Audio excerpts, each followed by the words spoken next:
Mais uma Copa se aproxima. O mundo para.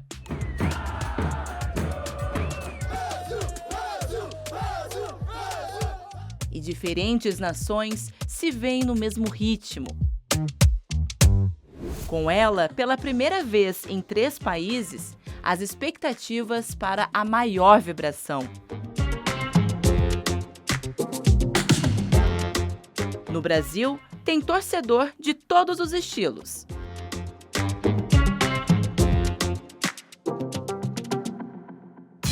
Tem aquele que é recordista de Copas do Mundo. Tem também fundadores de grupo que reúne torcedores de todo o país para irem assistir os jogos da Copa. E quem começou a acompanhar a Copa presencialmente na Alemanha em 2006 e não parou mais. Mas o que move esses brasileiros é a mesma paixão. E não é à toa que somos o país do futebol.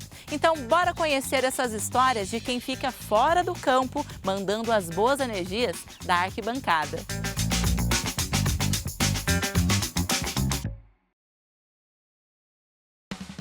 Nossa escalação de torcedores começa com uma figura de peso, o Daniel, recordista mundial de Copas. São 11 no passaporte e o título do Guinness Book. Até o carnaval ninguém falava nada, eu saía.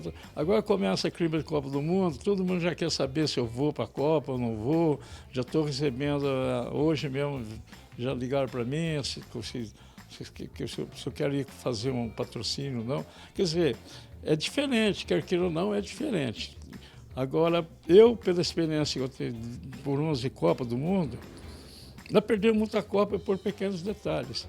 Então, se nós não tivermos erro como nós tivemos até hoje, nós temos chance de ganhar essa Copa. Agora, eu devo muito também a uma pessoa que fez esse trabalho para mim, que é o Diogo Kobayashi. Ele que pesquisou, que colocou todos esses recortes aqui, mandou lá, porque o Guinness Book procura saber tudo, tem que estar tudo certinho. Tudo muito bem preservado como parte desses 44 anos de história. O dentista se orgulha ao relembrar dos tempos de jogador em Taubaté, no interior de São Paulo. A primeira Copa que ele acompanhou de perto foi em 78, na Argentina. E lá, o seu marco com as fantasias, presentes em todos os jogos. A gente tem um bloco de carnaval, que é chamado Bloco Vai Quem Quer, que somos os fundadores, e a tradição era o homem fantasiado de mulher. E nesse ano de 78, no carnaval, eu saí com uma fantasia de noiva. Então, e levei essa fantasia para lá. Foi quando, num jogo que o Brasil precisava ganhar, o Roberto Dinamite marcou um gol, eu estava fantasiado, então, e nós ganhamos. Então, quando você ganha, tudo é maravilhoso. E foi onde eu apareci, o jornal O Globo me colocou caracterizado, tudo. Então, começou assim a minha história, né? E a partir daí eu comecei em todas as Copas do Mundo fantasiado. E dentro dessas experiências, né, Daniel, dá pra gente trazer uma Copa do Mundo que marcou mais pro senhor? Porque cada Copa é uma Copa, né? É uma história também que vai sendo colecionada aqui. Olha, a Copa que mais marcou, até o Beto Carrapato estava comigo nessa Copa, foi Coreia e Japão. Uma porque era uma dificuldade enorme. E nós ganhamos a Copa, então e o time era bom, né? Vamos falar. Hoje, se nós tivéssemos um Rivaldo no time, tivesse um Ronaldinho Gaúcho, já estava satisfeito demais. Nós tínhamos 3 craques lá, não tinha como perder aquela Copa. Para essa felicidade, o companheiro Beto Carrapato, responsável pelas composições que embalam as viagens, estava lá, colecionando histórias. Só come de palito, não tem bacalhau. Japonês é gente fina, japonês é muito legal. Arigato, arigato. A gente vai adquirindo experiência assim, né, nas viagens, assim, porque você começa a conhecer outras culturas, né, outras línguas, tudo.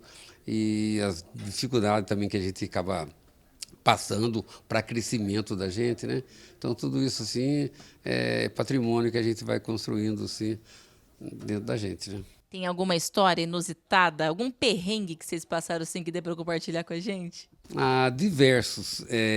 Tem um, assim, que ficou mais famoso, né? Eu e o Daniel, nós fomos para a Copa da África e fizemos uma escala na Espanha. Eu havia comprado um litro de uísque, paguei em euro, né? Então, e estava faltando um restinho para pegar outro voo, e a gente não queria perder o uísque. Então, a gente ficou tomando o uísque e perdemos o voo. Mas, assim, a gente teve que pagar, na época, 240 euros para pegar outro voo, mas valeu a pena, porque a gente não perdeu o uísque e ficamos juntos nós dois lá. E uma coisa que a gente fala, assim, né, para as pessoas, é que quando dá tudo certinho, você não tem muita história para contar, né?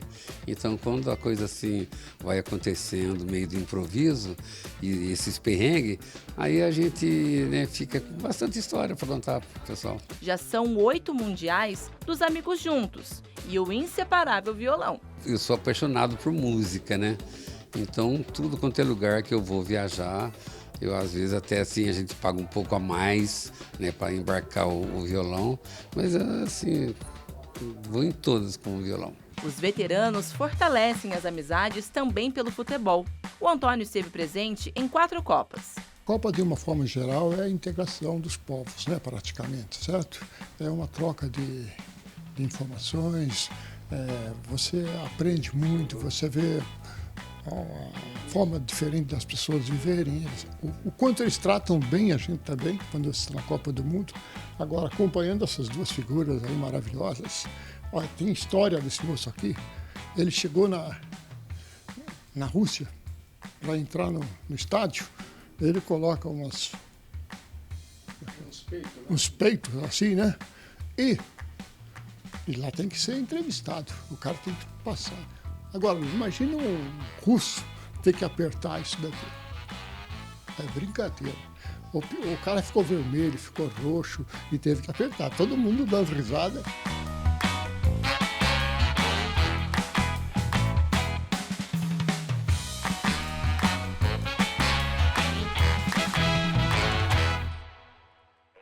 O grupo cresce e as amizades também se ampliam. Eu vou conversar agora com 2 amigos que se conheceram no Catar. E essa vai ser a 4ª Copa do Mundo. Então, Rômulo e Denilson, como que foi esse encontro lá no Catar? No Catar é um país pequeno, então muitos brasileiros estavam andando lá pela cidade e aí a gente se encontrou lá, se trombou e desde então a gente tem essa amizade aqui. E mal a gente sabia que eu morando em São José e ele aqui em Caçapava, do lado. Tão pertinho, né, Denilson? Sim. A gente ficou hospedado num local lá no Catar, em Doha, que foi feito uns predinhos para atender a torcida brasileira, né? E lá acabamos fazendo churrasco, fazendo os eventos lá, e onde eu conheci ele, como mais muita gente do nosso grupo que vai para as Copas, né? E assim que fortalece a nossa amizade, né? Sempre tá conhecendo gente nova, né? E como são essas experiências também, até para a gente entender um pouco da relação de vocês com a Copa do Mundo, né? Tem uma que marcou mais para você, ô Rômulo? E por quê também, é claro? Quando a gente foi para a Rússia, né, que foi em 2018, a gente tinha algumas incertezas sobre o país, sobre a questão ali do público, né, do pessoal, mas só que os brasileiros sempre são muito bem recebidos, assim, por onde passam. Então, a gente chegava com a bandeira do Brasil, já abria literalmente as portas da casa dos russos para a gente chegar, tomar um café.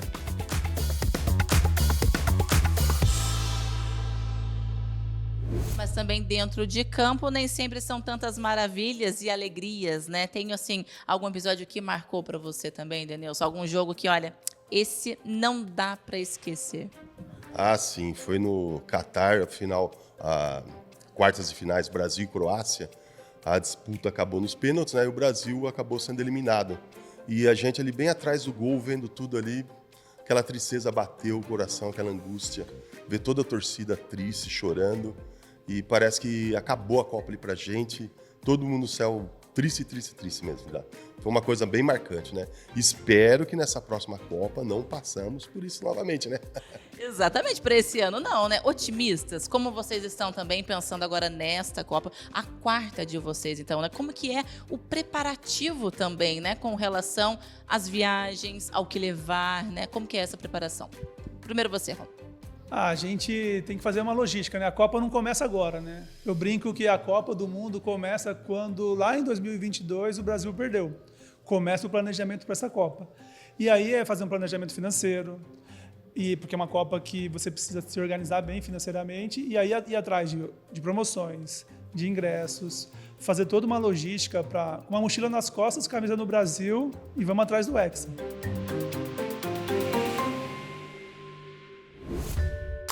Agora sim a mesa está completa para a resenha. O Flávio é mais um representante dos Infaltáveis, grupo com mais de 300 torcedores. Que a gente conheceu no WhatsApp, ficou mais forte, e nós temos um rapaz de Caçapava, chamado Denilson, gente fina, que ele, de uma hora para outra, ele pintou esse nome, muita gente não gostou, mas o nome é marcante, talvez até por ser estranho, às vezes muita gente não gosta, eu realmente até fico meio assim, mas marca, Infaltáveis marca. E aí criamos o grupo, foi juntando gente, estamos em 320 no grupo, umas 80, 90 pessoas vão à Copa, e me parece que depois da Copa do Mundo nós vamos transformar isso um pouquinho mais profissional, vai virar talvez uma torcida, em vez só de um grupo de amigos. É muito legal, porque é gente de cultura muito diferente, então tem gaúcho, tem Paraná, tem Goiás, tem Amazonas, nordestinos, vários cariocas, paulistas, interior. E muito legal, você fica conhecendo a gente do Brasil todo. Essa é a 10ª vez que o Flávio apoia o Brasil das arquibancadas. Eu passei grandes momentos, lógico, momentos tristes, mas eu estava atrás do gol do Tafarel em 94, quando o Baggio perdeu o gol. Você imagina a festa que nós fizemos lá e foi uma alegria. Nós fomos a Pasadena, que era do lado, entramos num restaurante italiano e pedimos uma lasanha Franco Baresi, né, que era o melhor a fazer no momento, né? Uns garçons italianos, são muito gostosos. Eu costumo falar que é uma doença boa, é uma doença do bem. A gente vai a uma Copa do Mundo, não consegue mais, não consegue mais parar. Todo mundo que vai na primeira faz um esforço, e às vezes é caro, é complicado deslocar isso, mas é muito legal e há um congraçamento de vários países. Então, principalmente na primeira fase, eram 32, agora foram para 48 países, é uma maravilha, as cidades ficam lotadas de gente do mundo inteiro, é muito legal. Troca de experiências muito rica também. E línguas, e torcidas diferentes, experiências que gritam com grito. E eles adoram o Brasil. O Zagallo falava muito da amarelinha. A amarelinha ela faz uma magia. Ela, entendeu? Transforma. Todo mundo gosta. A seleção brasileira tem 5 títulos. Ninguém tem. Entendeu? We have 5 and you. É isso. Pro Hexa vir, vale todo tipo de adereços. E otimismo na bagagem. O que arruma para ir na mala são muitas camisas da seleção brasileira para a gente poder fazer troca com outros torcedores de outras seleções, mas basicamente camisa da seleção para passar a Copa inteira. É amarelinha, é azul, né? Essa camisa aqui é a camisa 10 do Neymar.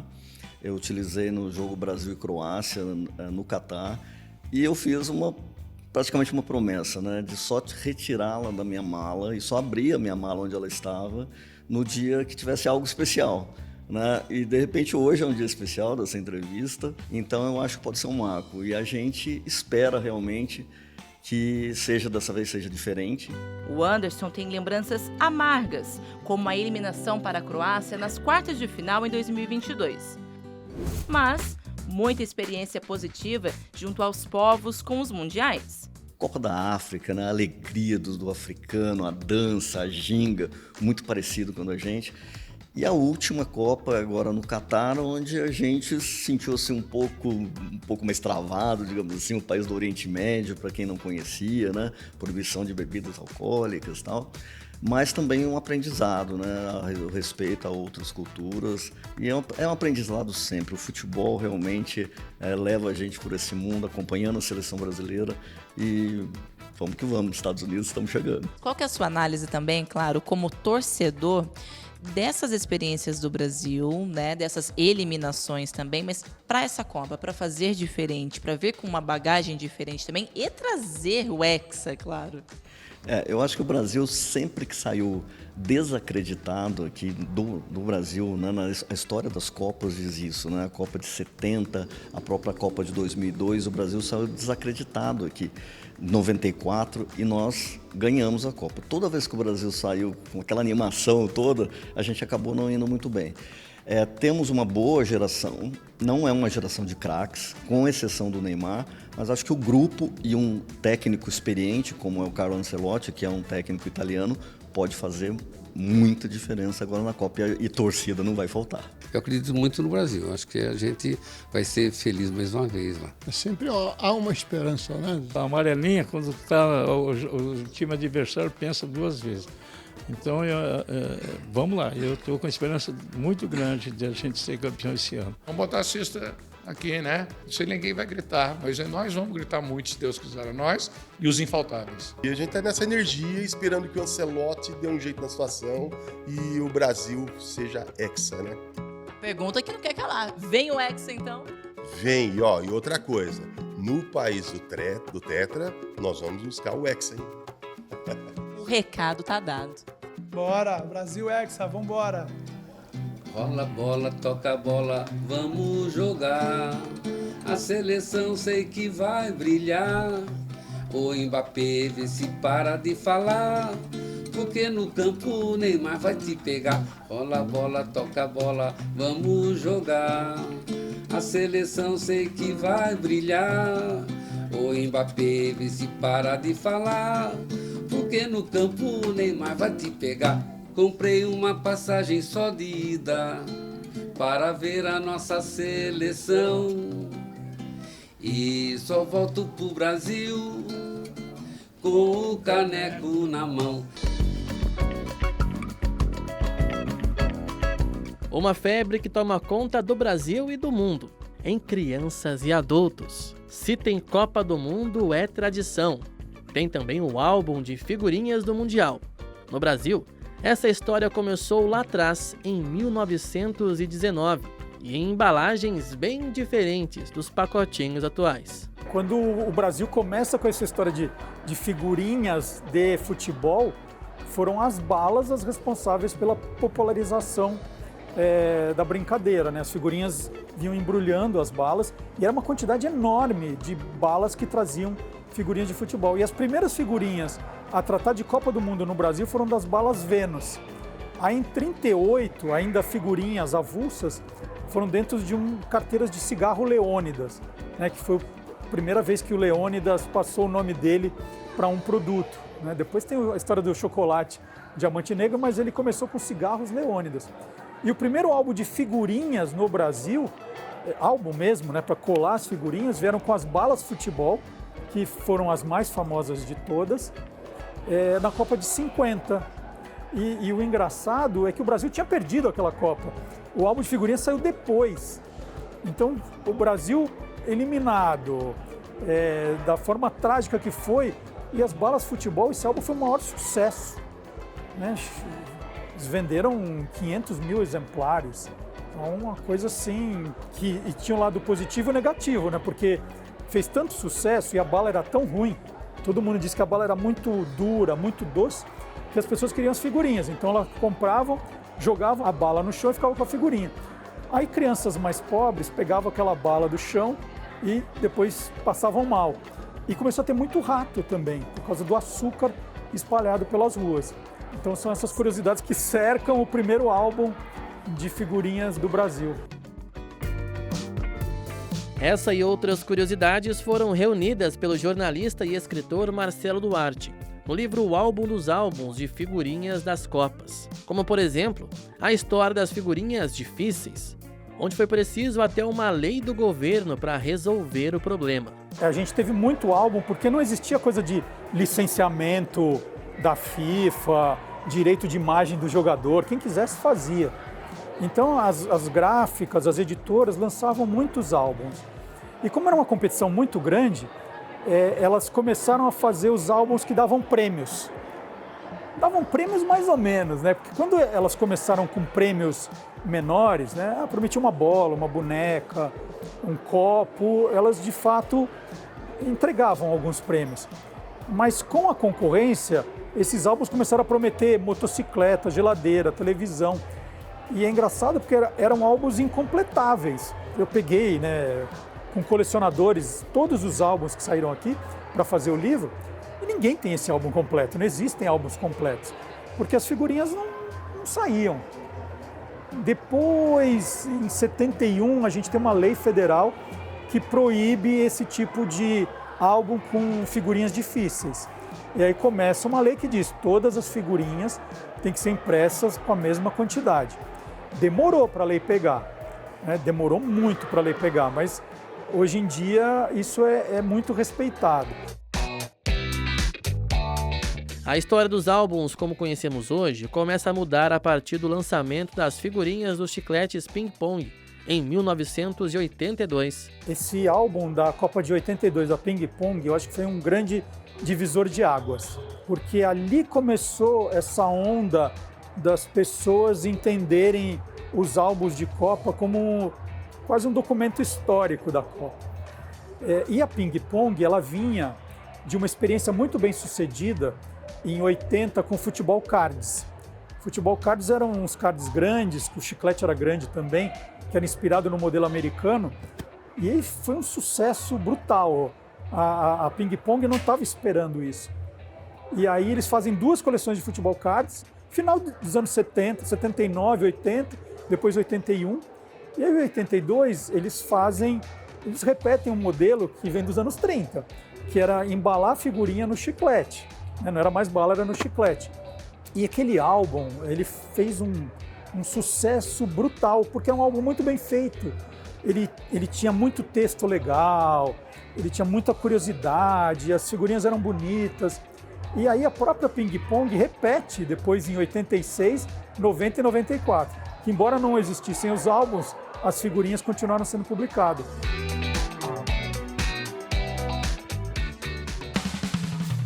Mais do que colecionar, as figurinhas viraram para as crianças também o começo de uma grande paixão pelas Copas e pelo futebol. Eu acho que eu sou um bom exemplo disso, porque eu ganhei meu primeiro álbum de figurinha quando eu tinha 6 anos ali. Meu pai falou, vamos colecionar junto um álbum de figurinha? E assim, futebol, eu não entendia direito o que era. E aí o meu pai comprava as figurinhas, ele que abria, ele que colava, mas o álbum era meu. E aí eu comecei a me interessar por futebol, né? Queria entender o que era, comecei a pedir para ele me levar em estádio para ver jogos de futebol. E aí começa 71, 72, eu comecei a colecionar os meus próprios álbuns. E aí não parei mais e comecei a me interessar por história, por geografia. Eu era bom aluno porque eu acompanhava futebol. E eu passei isso para os meus filhos também, né? Hoje estou dizendo, eu acho que vai ser o último álbum que eu vou colecionar. Agora alguém tem que assumir essa tarefa na família. Então é meio isso, né? Eu aprendi com meu pai, estou deixando para os meus filhos. E por isso que essa história de colecionismo, né, que é a coisa mais analógica que a gente faz hoje é colar figurinha. Embora inventem lá uns álbuns virtuais, eu já passo reto disso. Não, eu quero colar figurinha, virar a página, né, calcular direitinho para não colar torto. Isso está passando e não acho que vai acabar tão cedo, não.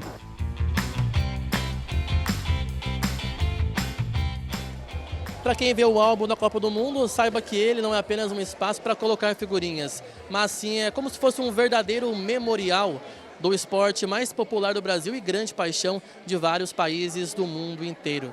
E para muitas crianças do passado, completar o álbum colaborando com os filhos é ainda mais especial. São muitos olhares atentos e mãos rápidas para trocar uma figurinha por outra. De 4 em 4 anos, brasileiros de todas as idades se reúnem para completar o álbum. Esse shopping em Itaquera, zona leste de São Paulo, tem um dos espaços oficiais da dona do álbum, a Panini. É ela responsável pela impressão dos álbuns e das figurinhas, desde a Copa de 1970. E tem gente por aqui que começou a colecionar há pelo menos 40 anos. Copa do Mundo é certeza, que eu tô aqui sempre. Tá faltando muita figurinha para completar ou não? Para mim, eu já consegui completar. Agora estou chutando o pessoal trocar, estou fazendo rolo. Que esse ano já comecei a incursionar, aí 4 tá tudo bonitinho, sem rascar, sem nata. A seleção é o cartão de visitas do brasileiro no exterior. E o futebol é uma das maiores paixões nacionais, passada de geração para geração. Não é, Bia? Falta um pouco de coisa ainda, mas a gente tá indo. De mesa em mesa deu para conseguir algumas figurinhas que estavam faltando. Sim, deu pra conseguir bastante até. De você, Beatriz, quando que vem essa paixão, né, pela Copa do Mundo, pelo futebol também? Vem do pai, vem da mãe, de onde é que vem? Ah, veio do meu pai. Veio bastante do meu pai. Meu pai me fez assistir jogos desde quando eu era pequena. Ele tem um álbum lá em casa de 2018. E, tipo, eu vi ele completar esse álbum. A gente completou junto o álbum de 2022. A gente completou esses álbuns. Aí eu assistia junto com ele. Era muito divertido. A minha época começou desde a época que a gente pintava as ruas, colocava bandeirinha. Então isso vem do meu irmão, do meu pai, do meu avô que assistiu o Pelé jogar. Então isso vem desde o do avô. Vem essa paixão e a gente vai cada ano passando para frente, né? E não tem o que falar, é inexplicável. Por mais que a gente não acredite na seleção, chegou nessa época, não tem jeito. O brasileiro se transforma e vira a Copa do Mundo. O senhor também mantinha a tradição de trocar figurinhas na sua época, completar álbuns. Começou quando isso? Sim, o álbum que eu comprei foi de 98, da França. Não consegui completar, porque na época a gente não tinha situação cabível completar na época. Então de 98 para cá eu sempre mantenho o álbum em casa. Perdi alguns, mas teve uma mudança de casa, acabou se perdendo, mas a paixão vem bem antiga. O Luiz Henrique curtia o clima de Copa do Mundo enfeitando as ruas. E hoje aproveita o tempo para completar o álbum com os pequenos, Yudi e Felipe. Todo final de semana o senhor retira um tempo para poder fazer esse momento com eles? Isso, todo final de semana eles sempre temos esse momento, né? Nós vemos de uma época que os pais trabalhavam e não tinham essa oportunidade de estar com os filhos ao final de semana. Também não era acessível tanto shoppings, né? Tanto outros meios de lazer, né? Então a gente tenta passar com eles o maior tempo possível, principalmente no final de semana. Esse é do Brasil, ó. Sim. Qual que você tirou? Mais uma do Vinícius Júnior. Mais uma dela? Sim. E já conseguiu trocar ela ou não? Não, ele é nosso ouro.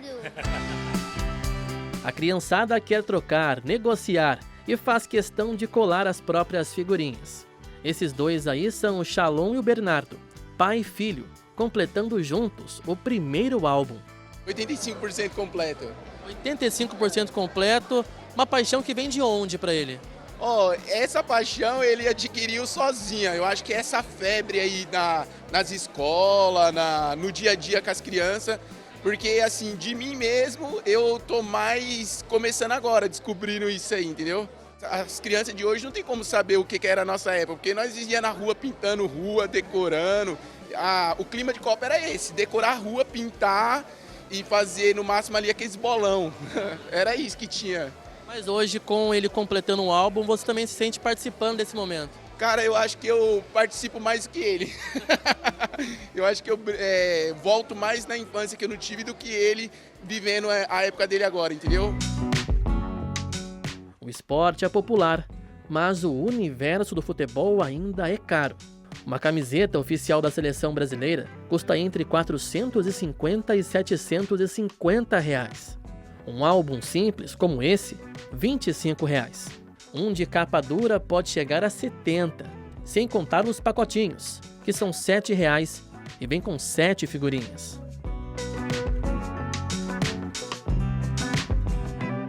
Foi diante dessa realidade que os amigos Felipe e Alan decidiram criar um projeto para levar figurinhas e álbuns às crianças menos favorecidas financeiramente.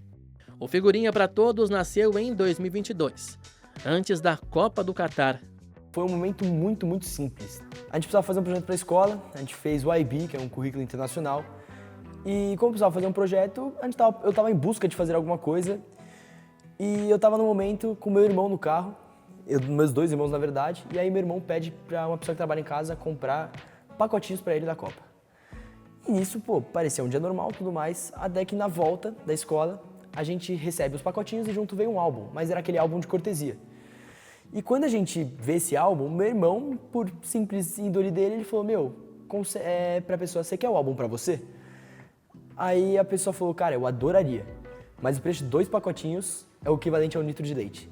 Isso aí pegou muito pra gente, e a gente ficou pensando tal, até que comentamos à noite, e aí a gente teve a ideia de fazer o projeto. E nisso, eu chamei o Felipe pra vir me ajudar, que eu falei, vamos fazer esse projeto de figurinha, precisamos fazer o projeto pro IB.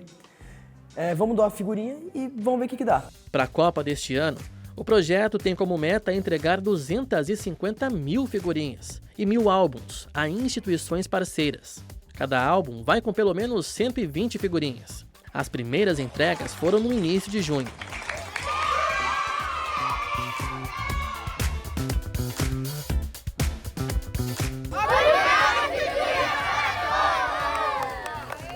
Para vocês, como que é também essa questão de dar continuidade a algo tão importante para a cultura nacional? Parece tão simples, né? Não é apenas o álbum, mas é também uma fatia dessa cultura que está engajada no meio do futebol, né?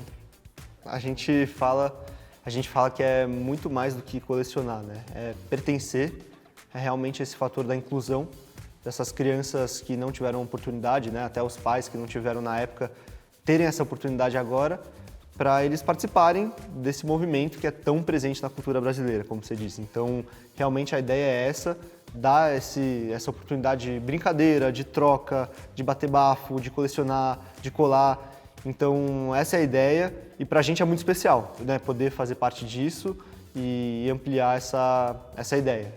Para vocês, como que é contribuir também para que as crianças ali tão pequenas também, elas se sintam também pertencentes a esse ambiente, a esse mundo, né? E de fato também começa a desenvolver naquela fase da infância ali um sentimento maior por esse esporte, né? Porque pra gente não é só um esporte, pra gente, as minhas amizades, por exemplo, eu fiz falando de futebol, torcendo no futebol, brincando com um amigo que é rival, por exemplo. Pra vocês, como que é isso? Acho que assim, é uma felicidade sem tamanho, porque mais do que as figurinhas, a gente está falando sobre Copa do Mundo, que é um momento que, pelo menos o Brasil todo se sensibiliza demais, né? Um momento muito especial, que acontece a cada 4 anos, vira essa agitação no país todo. Então, para mim é muito dessa questão da felicidade de poder incluir essas crianças, fazer com que a Copa delas tenha um gostinho até melhor, né? De poder participar também de uma brincadeira que faz parte da Copa do Mundo. Só de dar essa oportunidade deles poderem fazer parte dessa troca, dessa brincadeira, é muito gratificante. Tem muita criança que a gente doa que hoje em dia tem 9, 10 anos, 8 anos, então é a primeira Copa que a criança vai realmente lembrar da Copa, vai, assistir aquela Copa. Primeira memória ali, né? Então, e aí só de ter o momento que ela, eu não tinha como fazer o álbum e eu recebi uma doação de alguns álbuns, de algumas figurinhas, isso já faz total diferença. Na memória da criança, ela vai falar, eu pertenci àquela Copa, porque, querendo ou não, nesse momento de Copa do Mundo é um momento que o país se une. E quando o país se une e essas crianças veem quase todas as crianças, muitas crianças tendo essa oportunidade e elas não estão tendo, e no momento que elas recebem, elas acabam se sentindo pertencente ao todo. Ela fala, eu tô junto com o Brasil nessa, eu tô nessa de, eu vou participar igual todo mundo participa. E só de proporcionar esse momento para elas é muito, muito gratificante. Não existe nenhuma pesquisa do censo que aponte isso, mas dá para dizer que quase todo garoto já quis um dia ser jogador de futebol. E defender as cores do Brasil em uma Copa do Mundo é um feito que apenas 420 brasileiros conseguiram nesses 96 anos de Copas.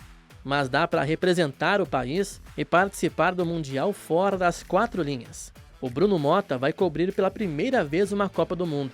O credenciamento dele foi aprovado em março, e desde então, ele está com o coração batendo mais forte por essa oportunidade. Sempre orbitou como um sonho distante, assim, a Copa do Mundo, a Olimpíadas, mas a Copa do Mundo, como é o maior evento de esporte do planeta, eu pensei, é possível, mas o caminho eu sei que vai ser muito difícil.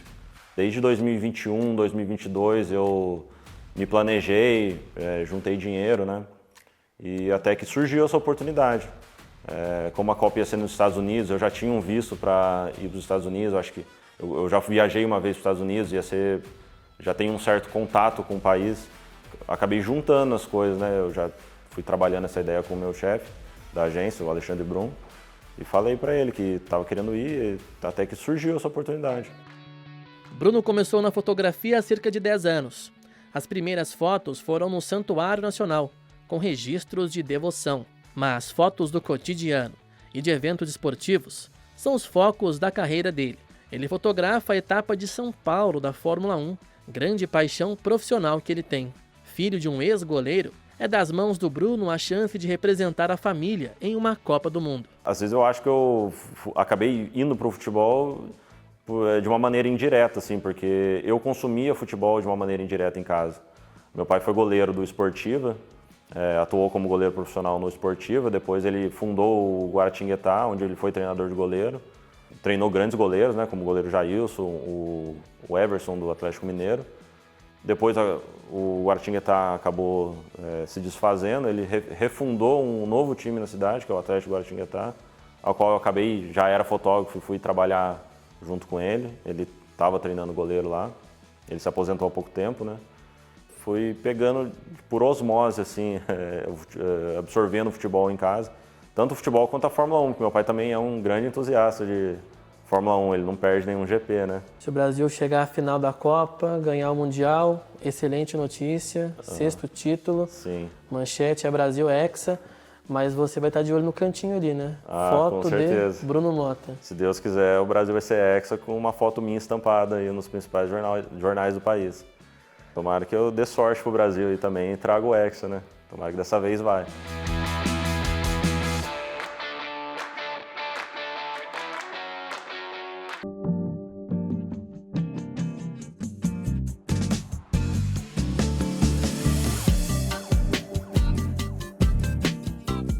Já são 24 anos de jejum desde a última conquista em 2002. Mas não importa o momento, a amarelinha segue sendo a camisa mais respeitada da história das Copas. Foi pensando no peso dessa camisa que o Museu do Futebol em São Paulo criou a exposição Amarelinha, reunindo 18 camisas dos craques da nossa seleção. Aliás, a ideia da camisa amarela nasceu de um concurso, depois que o branco, então a cor principal do nosso uniforme, foi abandonado após a dramática derrota na Copa de 50 para o Uruguai, em pleno Maracanã.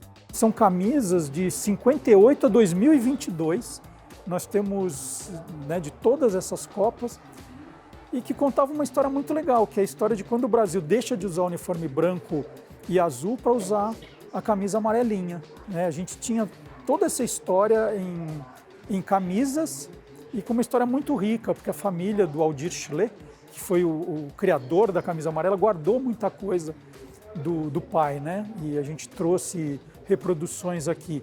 E aí, quando a gente percebeu, a gente tinha uma exposição lindíssima, inédita aqui, de mostrar como é que um concurso feito por um jornal do Rio fez o Brasil começar a usar uma camisa que é identificada no mundo inteiro como sinal de alegria, ginga e de excelente futebol.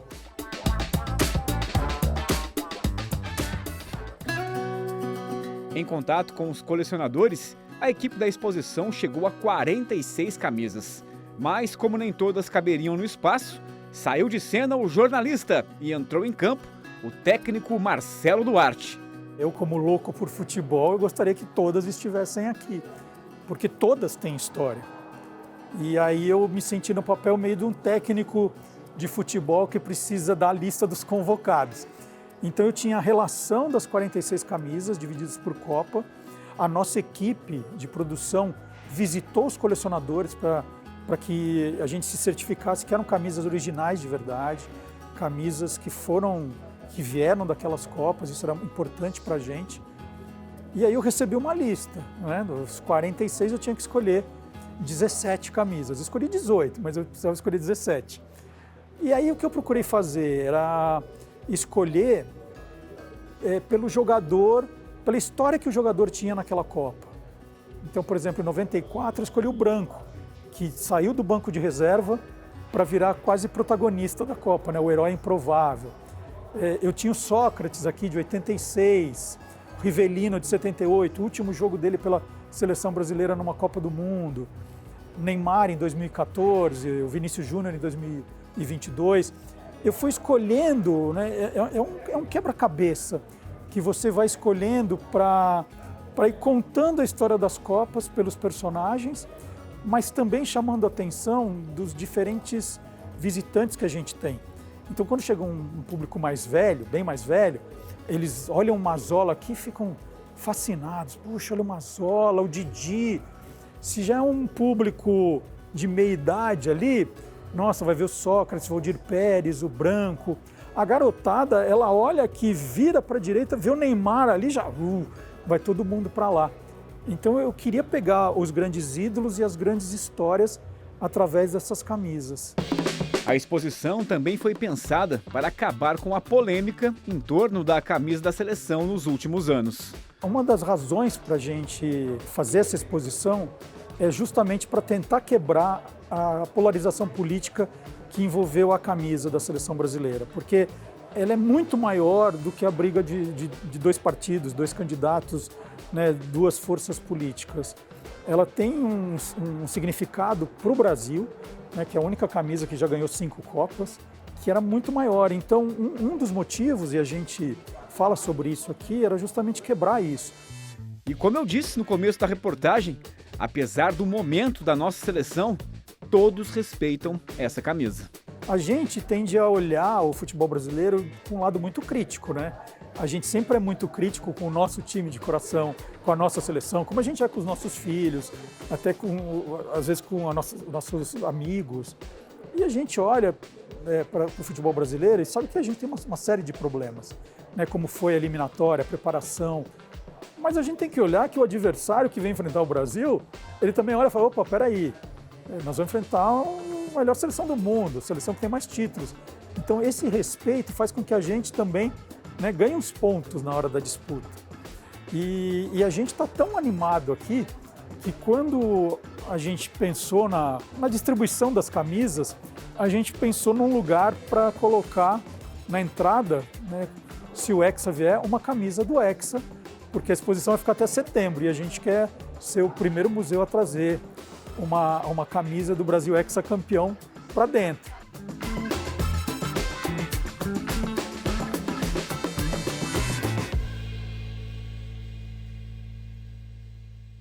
Mas, curiosamente, toda essa gloriosa história não começou com a camisa amarela. A primeira conquista, em 1958, foi com a camisa azul, inspirada no manto de Nossa Senhora Aparecida.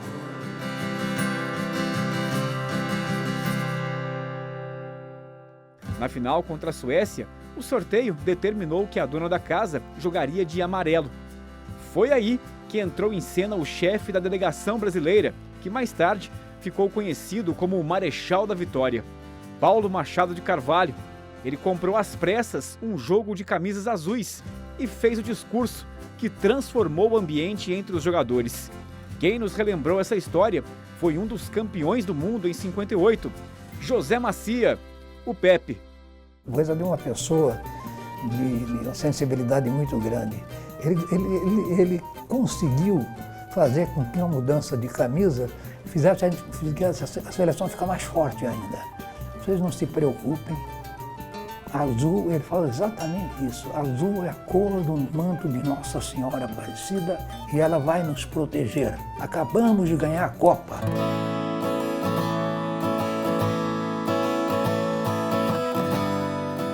Desde então, a ligação entre fé, futebol e o esporte em geral só aumentou.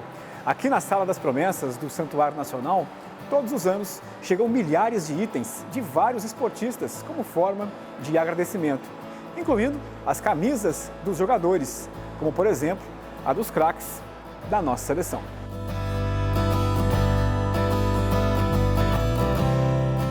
Faz parte da cultura devocional, o agradecimento, o reconhecimento da presença de Deus em nossa vida.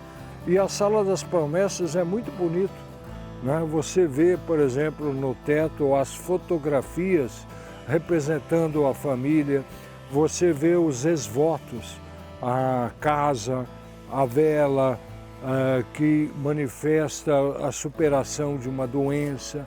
Você percebe que ali há um reconhecimento, um agradecer mesmo a Deus por fazer parte da sua vida e ajudar em todos os momentos da nossa existência.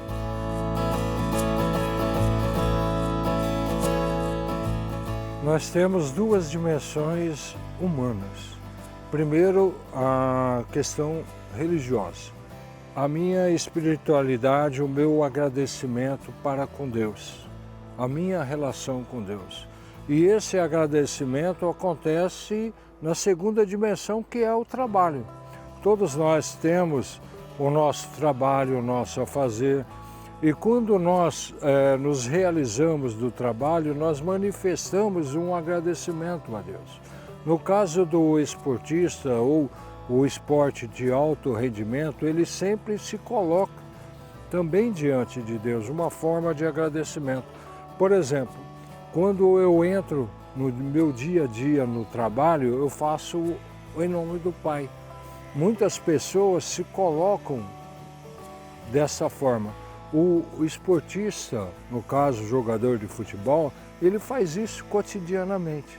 E quando ele tem uma conquista, uma vitória, que muitas vezes, no caso do Ronaldo, foi uma superação, foi um sacrifício, ele vem agradecer, ele vem colocar: muito obrigado, meu Deus, por me dar essa oportunidade.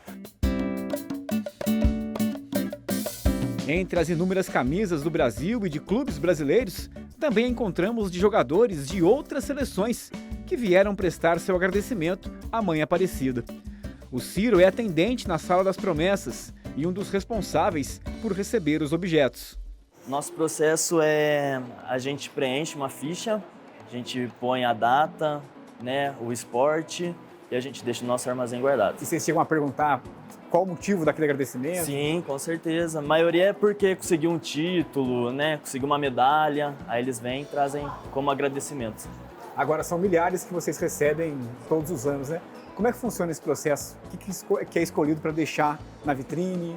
O que fica guardado e onde fica guardado? É mais feito, né, camisetas importantes, autografadas, a gente sempre tenta fazer o máximo para expor. O que não é exposto fica no nosso armazém guardado. A gente tenta ir trocando o máximo possível. Agora, alguns itens não dá para mexer, né? Não dá. Quais, por exemplo? Senna, Ronaldo Fenômeno, o Zico, a gente não mexe.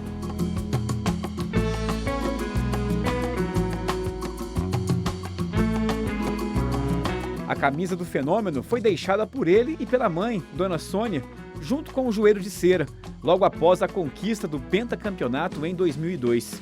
O missionário redentorista, Padre Agostinho Frasson, foi quem os recebeu e guarda com carinho aquele momento, em que também os presenteou com uma imagem de Nossa Senhora Aparecida. Eu lembro, né, que eu estava respondendo como reitor em exercício, no lugar do reitor da época, que foi escolhido para ser provincial. Então eu fiquei no lugar dele e esperando a data. Praticamente foi um mês de espera aqui, depois da Copa do Mundo, um mês de espera aqui para ele vinha cumprir uma promessa feita anteriormente. Se tivesse bom e participasse da Copa, ele viria aqui trazer um joelho de cera, né? Por causa da operação, cirurgia, que realmente ele se recuperou e veio como campeão, né? A fé ensina, seja no futebol ou no esporte em geral.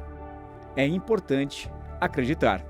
É perceber que a religião está presente. A nossa fé, o nosso acreditar está presente em todos os momentos da nossa vida. E é uma forma de expressar, também no futebol.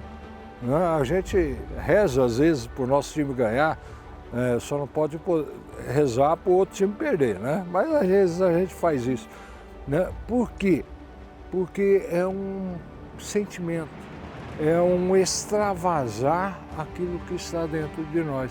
E aqui o futebol também, como uma paixão, se liga a nosso acreditar, a nossa fé, as nossas buscas, as nossas conquistas.